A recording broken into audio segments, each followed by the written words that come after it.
when the dust has settled and things calm down, 5-5 is frustrating. They are a top 10 team in both offense and defensive rating. I tweeted that out, and people were like, hang the banners. Oh, they're a championship level team now, like sarcastically. The reality is, though, I mean, that is the markings of a championship caliber team. Like, that's what you want to be at. You want to be top 10 in both of those. That's typically, historically, the signs that you are a contending team and you are a very good basketball team. And by a lot of numbers and a lot of metrics, they're 10th in offense currently, 7th in defense after the games last night ended, according to Cleaning the Glass. Every other site has like a different way that they calculate this. Cleaning the Glass takes out garbage time. You look at the other teams that are in the top 10 in both. The Timberwolves actually are 9th in offense, 10th in defense. They're 6-4. The Golden State, obviously they're 8-2. Memphis now 5 in offense, 3rd in defense. They're 7-4. I looked at Memphis' schedule earlier. They have played a fucking cupcake schedule, but give them props. They're here. Cleveland, 2nd in offense, 6th in defense. Obviously they're 11-0. And Boston, 1st in offense, 9th in defense. They are currently 9-2. Then you have the Mavericks, who are 5-5. And according to some of these metrics, Cleaning the Glass also looks at some of your advanced numbers and stuff like that and sort of puts out what your expected win total should be.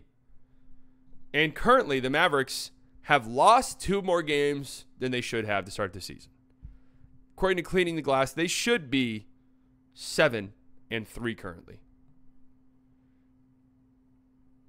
So what do we take away from that? Which is last, by the way. Their win differential, this stat that they have, what's the difference between the number of games the team has won and what they would be expected based on their efficiency differential, is currently dead last.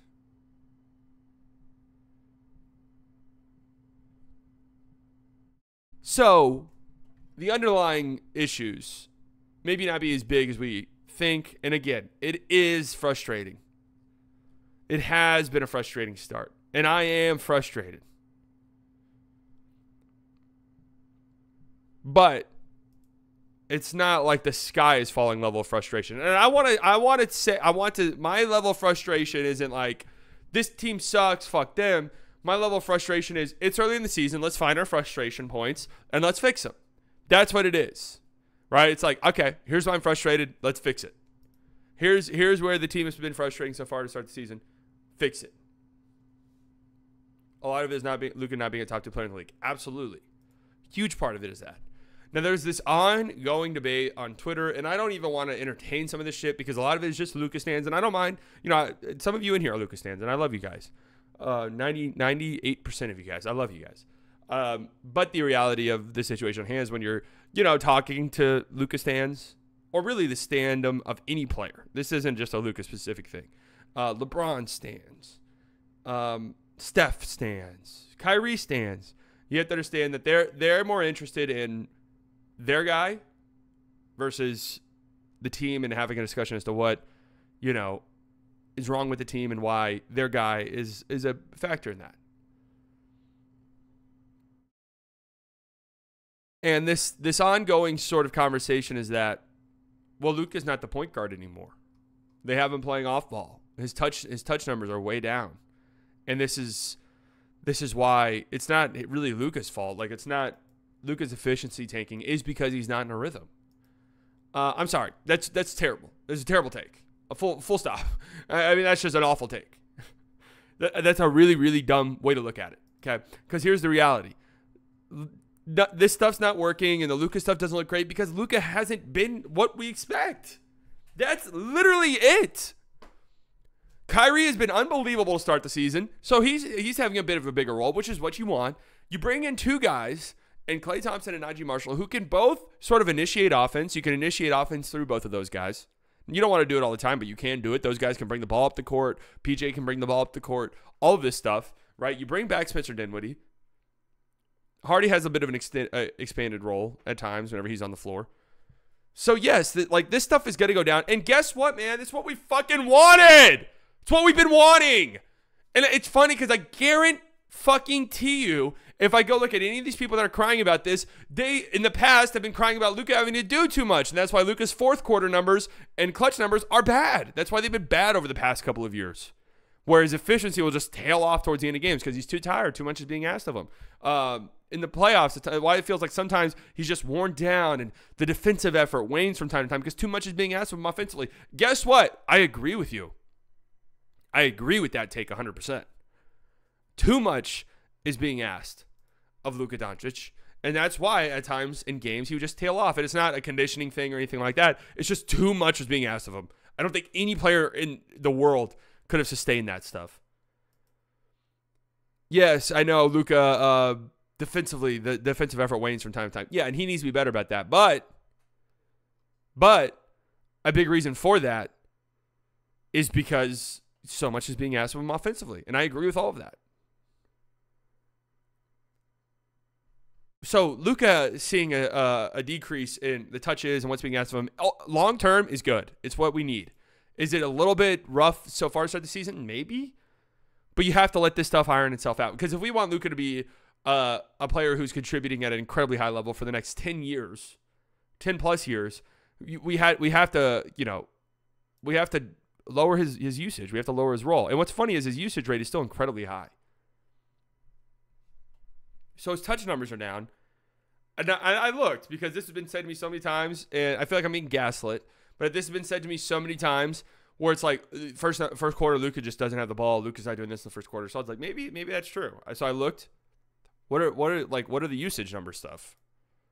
Is this true? Luka leads the league in usage rate in the first quarter by a ginormous margin. Luka's currently tied for the most field goal attempts per game. I don't know. I don't buy into that. I don't really buy into that. So I was going to say this is the equivalent of an NFL team starting 1-1. Yes, I think Block said that. I saw that too. And I agree. But Luka's just not making shots that you typically see him make. The offense is still way better when he's on the court, right? And he's not getting downhill at the level that we've come to expect. And like what makes Luka is him getting to the rim and finishing at the rim. We haven't seen a lot of that this year. We haven't seen the floater from Luka.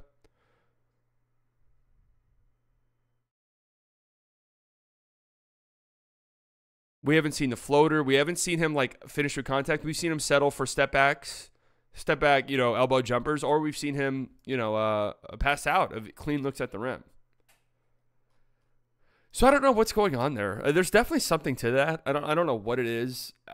He might not have his legs just yet, and I'm very hopeful that that's sort of a ramp up thing and not he's still kind of dealing with lingering leg problems.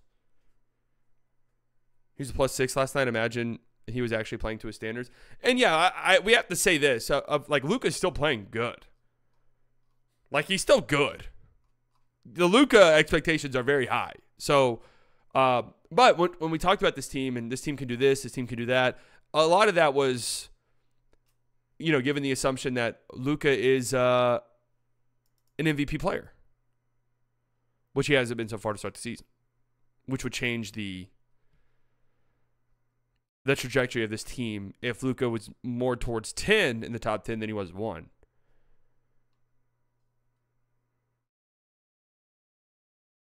We are still a big positive in his minutes. Yeah, I was praying the complaining to the refs was over last season. But yeah, I mean, for the Mavs in general, and again, I know I just went on a rant, but I said I wouldn't talk that much. Kyrie's been awesome to start the season. He was losing that game last night where he had a stretch where he was hit 16 of his 17 shots or something crazy like that. Losing that one sucks. But Kyrie's been phenomenal to start the season. That's why you see the touch numbers down. Like, yeah, we need more Kyrie. Kyrie's been incredible. Kyrie's shooting 55% on threes. So, yeah, more Kyrie Irving. When he's going, that's why you go out and get him.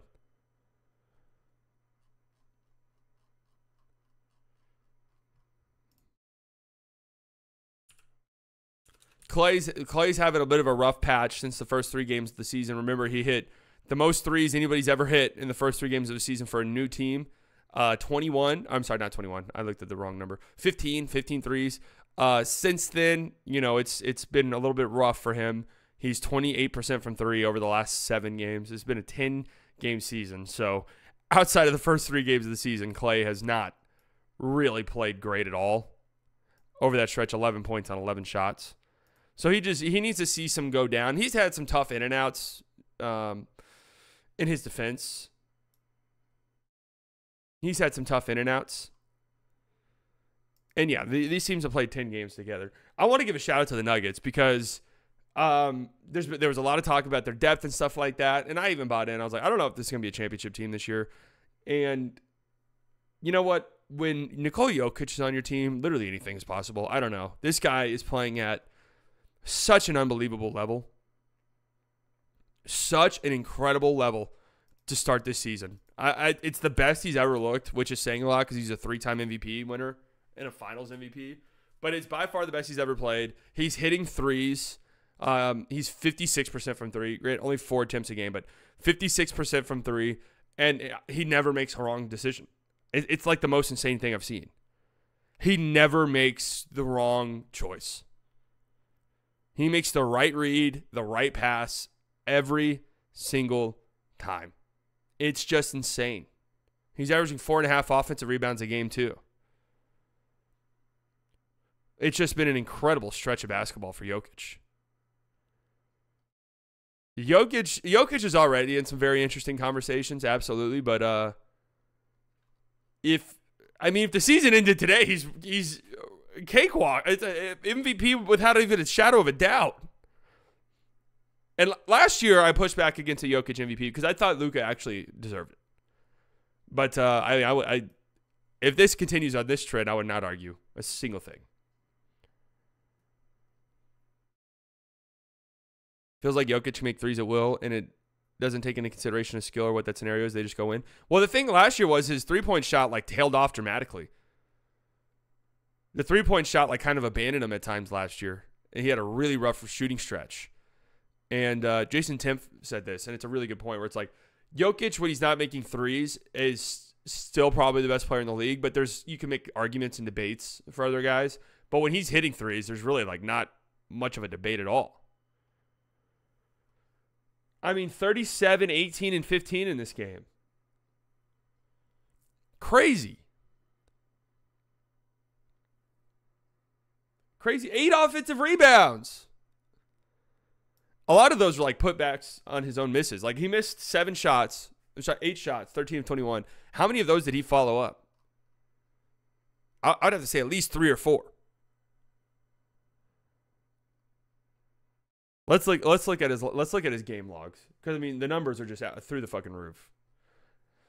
And before I was anti-Jokic MVP last year, I was pro Jokic MVP the years prior, and my argument always was because people are the advanced stats. Yes, the Jokic defensive brigade is absolutely fucking insane about advanced stats. But I'd always just be why not just use counting stats? You don't have to use VORP, GLORP, and kitchen sink. Why don't you just say, hey, this guy just put up 37, 18, and 15? We don't need advanced stats. I don't need advanced stats to tell me that's fucking insane. So what is his triple-double streak? He's currently has 4 straight triple-doubles. Here are his stats. 28, 14, and 13. 23, 20, and 16. 30, 11, and 14. 37, 18, and 15. The Nuggets have won 5 straight games. Over that 5-game stretch, Jokic, 29 points, 16 rebounds, 13.5 assists. Holy shit. Through 10 games, if Jokic keeps this up, which probably not, but I don't know. I wouldn't really put too much past him. This could be one of the best seasons ever. Is that crazy to say? This genuinely could be one of the best seasons of all time. It's insane. He's doing insane shit.